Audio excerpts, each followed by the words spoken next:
Hi, my name is Samantha from Frozen Soul, and you are watching Professor Headbanger YouTube channel. Hell yeah.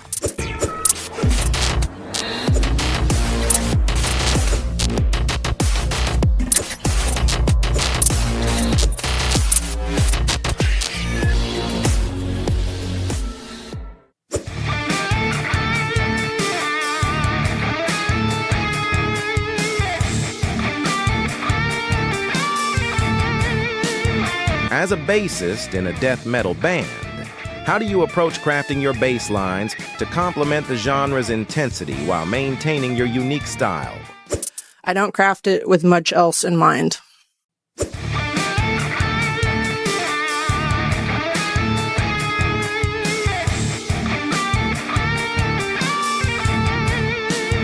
What challenges have you faced as a woman in the male-dominated death metal scene, and how have you navigated them?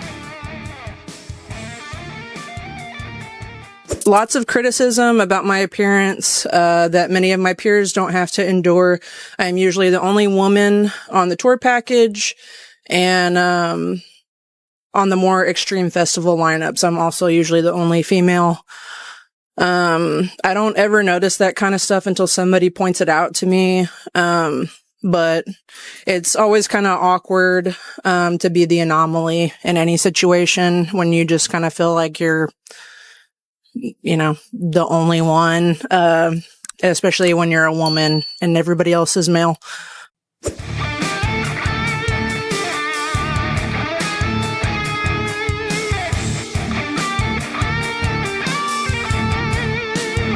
How does your band collaborate on songwriting? Are there themes or inspirations that consistently shape your music? We just brainstorm either at practice or at the jam space, or at home, and then we'll bring any ideas that we have to rehearsals and kind of bounce them off of each other. And that's generally how we come up with stuff. Our general themes are ice, of course. And revenge themes are pretty big in our music too. So, it's kind of where we go with that.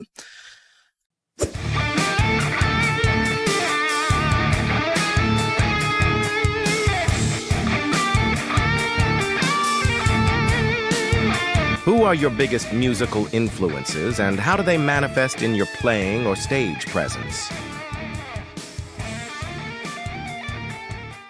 Typo Negative and Bolt Thrower would be probably my biggest musical influences. And they don't really have any impact on my stage presence. I just have always done my own thing. And I used to be very self-conscious and nervous at first when I started playing live, but as I've done this so many times now, I've just gotten used to it, and I just do my own thing. So, yeah.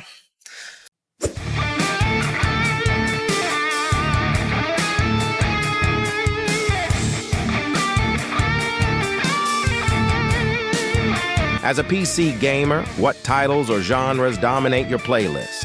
Any recent favorites or all-time classics? Right now, I play Hearthstone Battlegrounds and Magic the Gathering Arena because it's very easy on my phone, so I can play that really anywhere. I like card and strategy games. That's like a big thing for me. I also like first-person shooters, but it's kind of hard when the Wi-Fi is like spotty when I bring my laptop and stuff. I played Overwatch and Ark for religiously for the last 10 years or so, and those are my comfort games. But I also play stuff like V Rising. I played Baldur's Gate 3, which was really fun. Just stuff like that.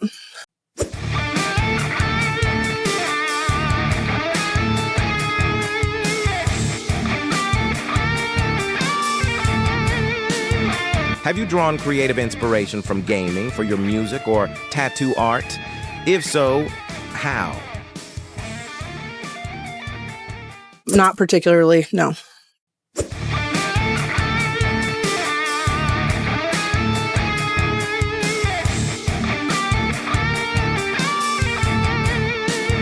What's your most memorable gaming moment?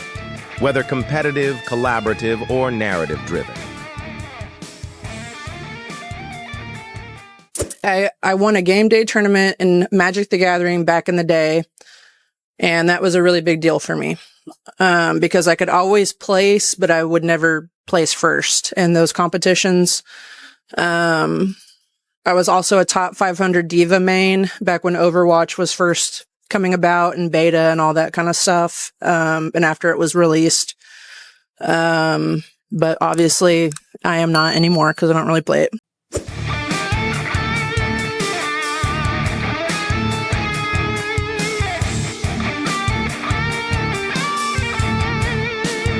How has your experience as a woman in gaming communities shaped your perspective on inclusivity and niche hobbies? Don't even get me started on that. Women have it pretty rough in every regard. Like metal and almost everything else I enjoy, women are few and far between, so I have to find camaraderie within the men I choose to play those games with, tour with, etc. So, country girls make do. So.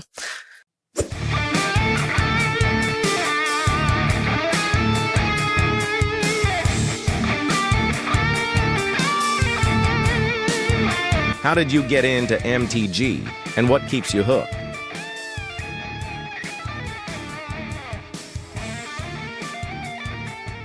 I actually got into Magic after playing Hearthstone for a bit, online. I really enjoy deck building and crafting kind of crazy token decks. It's kind of my thing. The constant sets coming out keep me engaged for sure, and also spending money. And it keeps me pretty locked into the meta. It's also a fun way to pass the time on tour, because me, Mike, and Chad play. But like on this tour specifically, like several other band members play and some of their roadies and stuff. So that's pretty cool. And it's just a fun way to hang out with friends and stuff.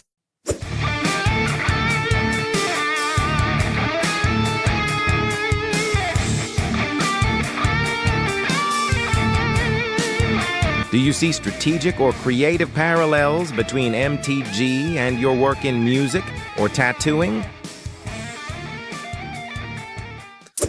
Nah, not really.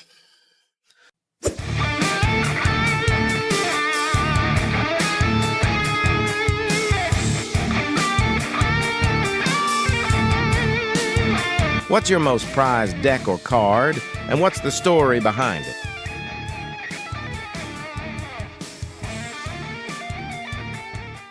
My Kalia deck I've been building for years, and it's pretty tricked out. I've got all the foils and like alternate art, extended art, etc. My Cruel Claw deck is a pretty new one that was built this year. My boyfriend put it together, and I made a bunch of modifications to it to make it a little more salty.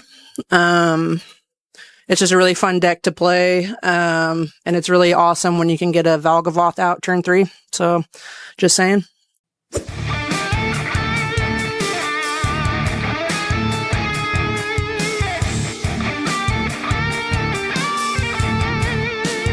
What inspired your journey into tattooing, and how did you transition to owning your own shop?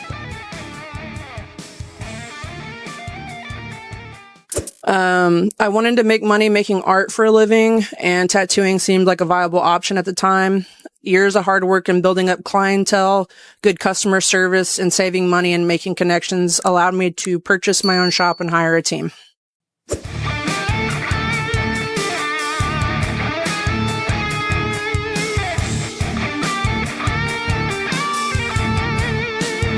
How does heavy metal tattoo reflect your personal brand or ethos?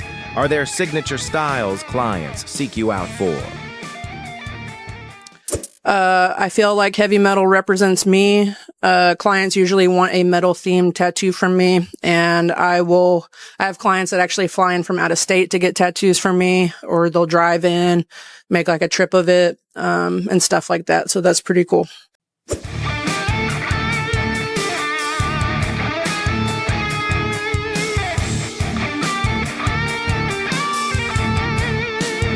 What's the most meaningful or challenging tattoo you've created, and why did it resonate with you?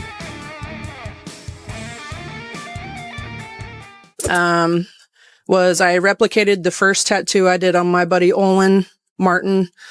I did his very first tattoo on him on his 18th birthday, and it was this little hot stuff Reaper guy. Olin died by suicide a few years ago, and he was a really big Frozen Soul fan, and he had gotten a lot of tattoos from me and stuff. His mother, on the anniversary of his birthday, a year after all that had happened, I did that same exact tattoo on her, the same stencil and everything. It was very emotional for both of us, and I was glad to have been able to do that for her, because that was a really big deal for me and her.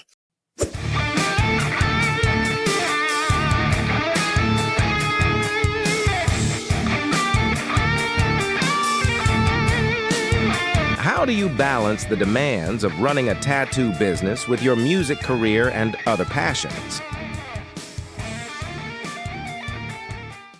I don't balance them. It's getting harder and harder to do that.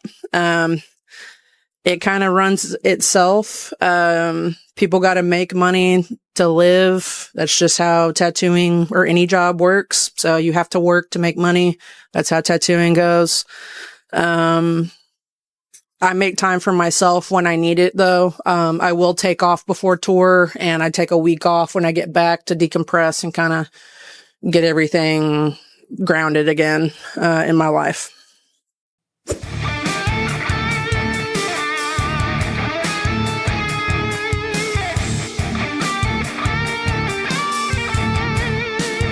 How do metal gaming and MTG cultures influence your tattoo designs or clientele?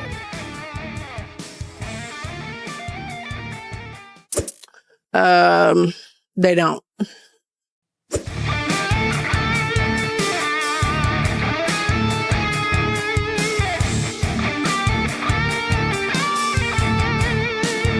What does a typical day look like when juggling band practice, gaming, tattooing, and shop management? I have a very tight schedule when I'm back home that I have to adhere to. So, for a very long time, I had no real social life, honestly. Running a business and doing all that stuff and band practice and drawing and tattooing consumed most of my life. So I'm trying to dial it back a little bit and have some me time, because the years are starting to get away from me now. So, but yeah, I just try to keep a tight schedule.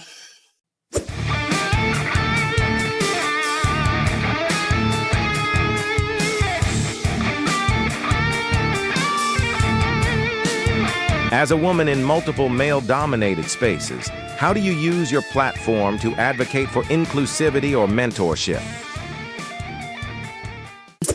I am just myself. I don't try to be preachy or whatever. I just do my thing and hope others give me the respect by my hard work and actions, and that it will eventually create more room for women in metal. I'm not here to shout from the rooftops. I just do my thing. So.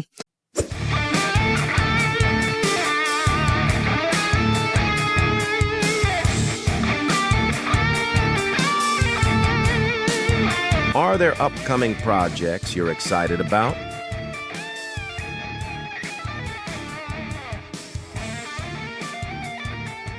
We're working on our new Frozen Soul album. I've been working on a personal side project that will hopefully be out later this year. It is pretty close to being done, and I'm doing almost everything on it. And I did that in my free time. I'm quoting right now. I did that in my free time before this tour, so I wanted to crank out a little demo.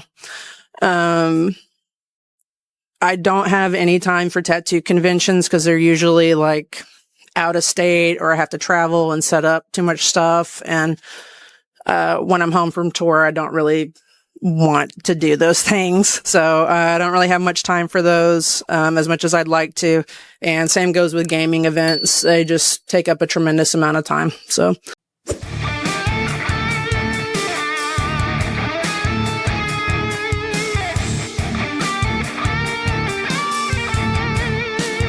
What advice would you give to women aspiring to break into metal, gaming, or tattooing?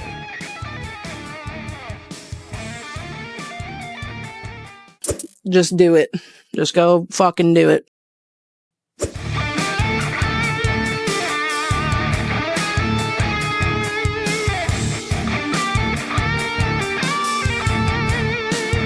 If you could design a tattoo inspired by your favorite game or MTG card, what would it look like? No idea, but probably something close to the death mark art.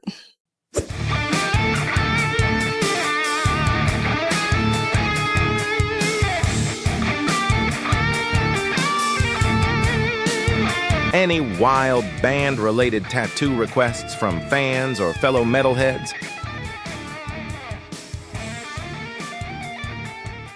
I haven't really done, I mean, I've done a lot of wild tattoos, but I always think it's wild when people want Frozen Soul tattoos, and I've done a lot of them, like a lot. I think that's fucking sick. But yeah, I've done a ton of band-related tattoos, and those are like my favorite things to do.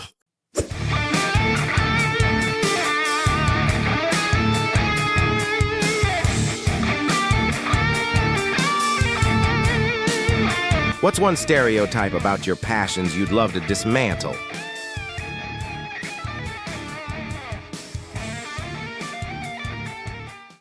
I don't do this for anybody else other than myself because I love doing it. And that's that. So, the end.